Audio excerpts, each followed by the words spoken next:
Thanks for joining me for this episode of the Church Security Ants, man. I'm glad you're here joining me. I'm Joe Puckett.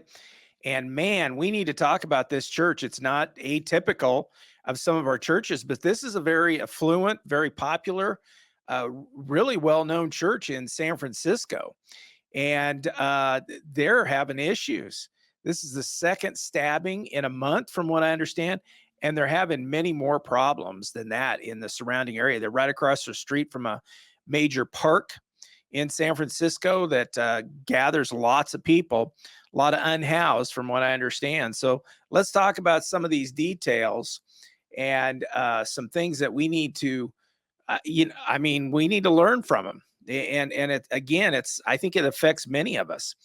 And this is a Catholic church. This occurred on Sunday, April 21st, just a day or so ago.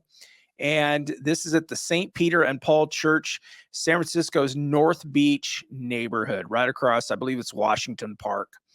And they're having issues. And we don't really know all the issues, but we get a little glimpse here just from the discussion. Apparently, a homeless man, unhoused person, whatever the term is that you want to use, is removed by church members. Underline that, highlight it, put it in red. Church members during this service, they remove him. During that removal, there's an altercation that breaks out, and a churchgoer is stabbed. And we need to talk about that. Churchgoers are conducting the security for this church. I'm guessing they're not trained. I'm guessing they don't have other tools or weapons to defend themselves. And obviously, this turns into something serious, non-life threatening, thankfully. This is the second stabbing here in a month. And in fact, if my calculation's right, just about 20 days.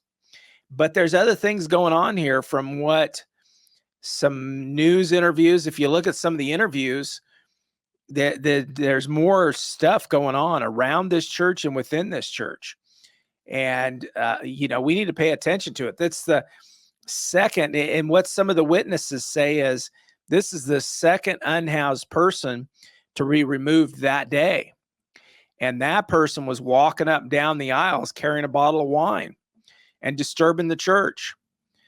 It doesn't sound like he was creating a big verbal disturbance, but he's walking up and down the aisles carrying his bottle of wine.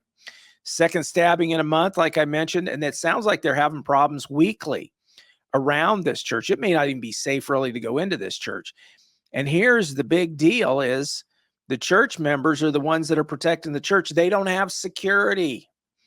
They do not have security. They're in the heart of an area that has got a lot of people, got unhoused folks, and they're having issues, and they're still second stabbing month ago, 20 days ago, and they're still not doing anything about it.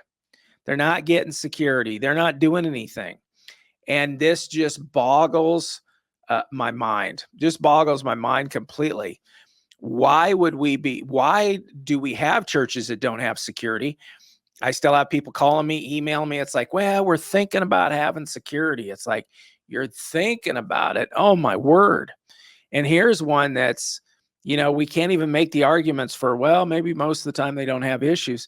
It sounds like they're having issues all the time. And more than most of us, it sounds like they had 2 issues in one day of service interruptions. And their churchgoers are still handling these issues, and I hope you're in this situation. You're at least checking out some of our church security training down here in the description, or finding some somewhere. We've got some down here in the description about leading church security, or being armed as church security member, or unarmed if you don't want to have a gun or you're not allowed to. There's training for you to start making things better, but it's about getting a plan together. And this church needs the plan bad.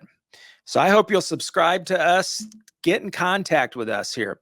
Let us help you. If you're from this church or another church, let us give you some help. We're not attorneys, but we're certainly here to help you, and we want to help you. So subscribe, like this video, leave a comment below, and check out our links for you because we want to help you improve what's going on in your environment. Your church should have somebody that's watching out for them, somebody that gets a little bit of training, somebody that's got some past experience, and we want to help you move in that direction.